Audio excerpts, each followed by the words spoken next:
It began in healthy-looking pigs, months, perhaps years ago. A new coronavirus spread silently within herds. Gradually, farmers started getting sick. Infected people got a respiratory illness with symptoms ranging from mild flu-like signs to severe pneumonia. The sickest required intensive care. Many died. Experts agree, unless it is quickly controlled, it could lead to a severe pandemic, an outbreak that circles the globe and affects people everywhere. The mission of the Pandemic Emergency Board is to provide recommendations to deal with the major global challenges arising in response to an unfolding pandemic.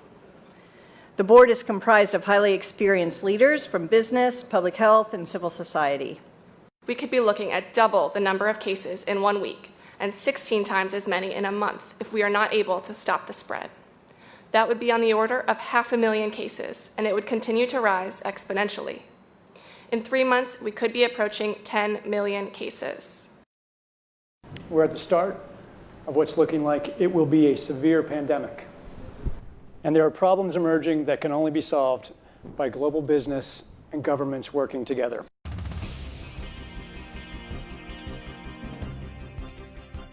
We have known about CAPS-like viruses in animals and people for decades, but have not been successful at developing a licensed vaccine.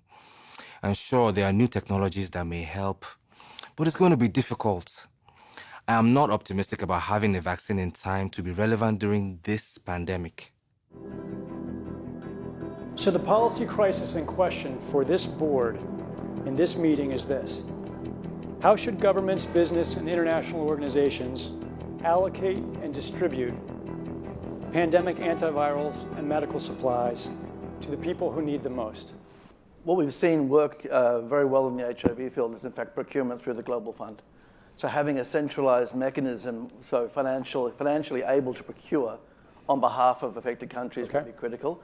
I think the second thing is it's going to be very important that for the business sector, for manufacturers of antivirals, that we have clarity around what the need is and where the need is and who are making the decisions.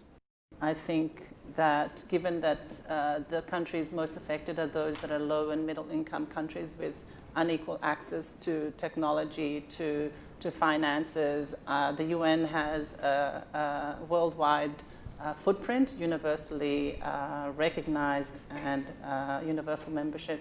A global stockpile would certainly help ensure more rational and strategic allocation, but the reality is that we don't have the logistics capability, even within the UN, to bring that together in one place and run it. So this is where I think a collaboration between the international organizations like the World Health Organization and the private sector, which runs these supply chains for many purposes every day, understand where the supplies are, make smart decisions about how to allocate them to the people who need them in the places that need them the most, and then work with the industry to move those supplies from where they are today to where they need to be.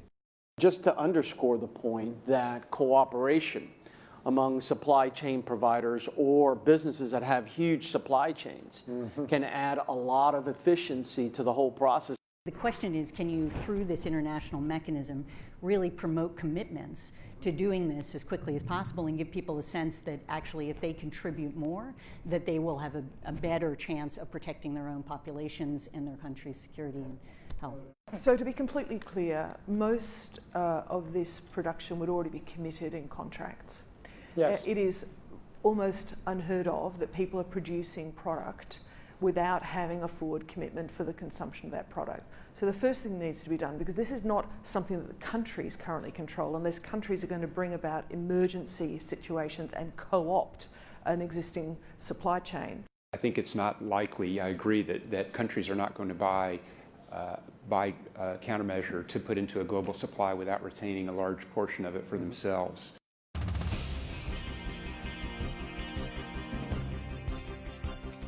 Public health agencies have issued travel advisories, while some countries have banned travel from the worst affected areas.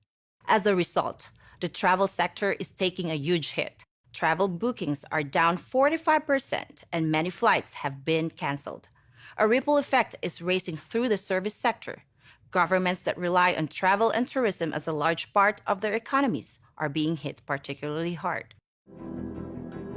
How should national leaders, businesses, and international organizations balance the risk of worsening disease that would be caused by the continued movement of people around the world against the risks of profound economic consequence of travel and trade bans? If there's some sense that there's a UN institution that can do all of this, then I worry we're suffering from a delusional disorder on the power of the UN.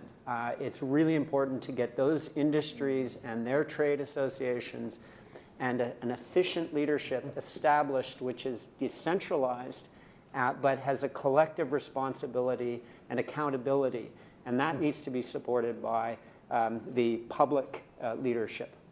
What is essential, what is non-essential travel, we have to clarify this. Otherwise, if we go down to 20% bookings over a long period, the company will run down. That's a fact.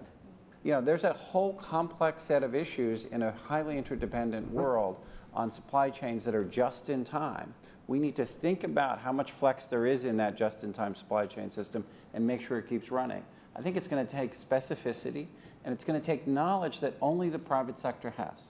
The UN can play an important coordinating facilitation role, but the companies know where those commodities are, where they move, how to move them, and that's where a type of public-private collaboration that we have not generally had in these crises needs to be put together pretty quickly. We are not out of money yet, but the fact is we are trending in a dangerous direction and something needs to change. So the policy question for this board now is how should financial resources be prioritized? Are there nodes that we cannot allow to fail?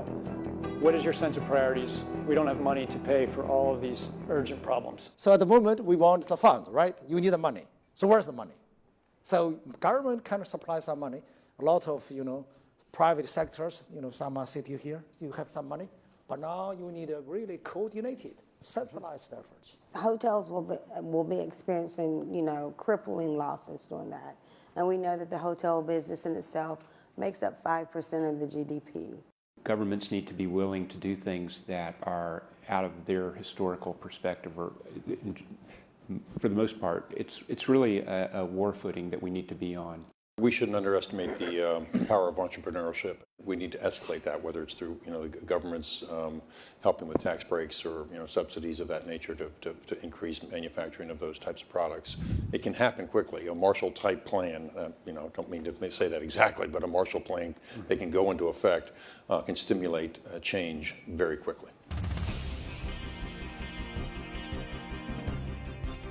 Countries are reacting in different ways as to how best to manage the overwhelming amounts of dis and misinformation circulating over the internet. In some cases, limited internet shutdowns are being implemented to quell panic. How much control of information should there be, and by whom? And how can false information be effectively challenged? And what if that false information is coming from companies or from governments? I think it's very important that we make sure that there is concise communication with all healthcare facilities where these patients are being treated so that there isn't mass panic. We're at a moment where the social media platforms have to step forward and recognize the moment to assert that they're a technology platform and not a broadcaster is over. They, in fact, have to be a participant in broadcasting accurate information and partnering with the scientific and health communities to counterweight, if not flood the zone of accurate information, because to put the genie back in the bottle of the misinformation and disinformation is nigh impossible. One thing we haven't spoken about, and I'm wondering whether it's time to talk about this, is a step up from the part of the governments on enforcement actions against fake news. I personally do not believe that trying to shut things down in terms of information is either practical or desirable. And we do have, I think, a couple of strategies that are available to us, one of which is the flood strategy, second of which is relying and informing and equipping trusted sources of information with the facts so they can then pass that on. But we also need to actually think about a technological answer to this. The outcome of the CAPS pandemic in Event 001 was catastrophic. 65 million people died in the first 18 months. The outbreak was small at first and initially seemed controllable, but then it started spreading in densely crowded and impoverished neighborhoods of megacities. From that point on, the spread of the disease was explosive. Within 6 months, cases were occurring in nearly every country. The global economy was in a free fall. The GDP down 11%. Stock markets around the world plummeted between 20 and 40% and headed into a downward cycle of fear and low expectation. Businesses were not borrowing, banks were not lending. Everyone was just hoping to hunker down and weather the storm. Economists say the economic turmoil caused by such a pandemic will last for years, perhaps a decade. The societal impacts, the loss of faith in government, the distrust of news, and the breakdown of social cohesion could last even longer. We have to ask, did this need to be so bad? Are there things we could have done in the 5 to 10 years leading up to the pandemic that would have lessened the catastrophic consequences? We believe the answer is yes. So, are we as a global community now finally ready to do the hard work needed to prepare for the next pandemic?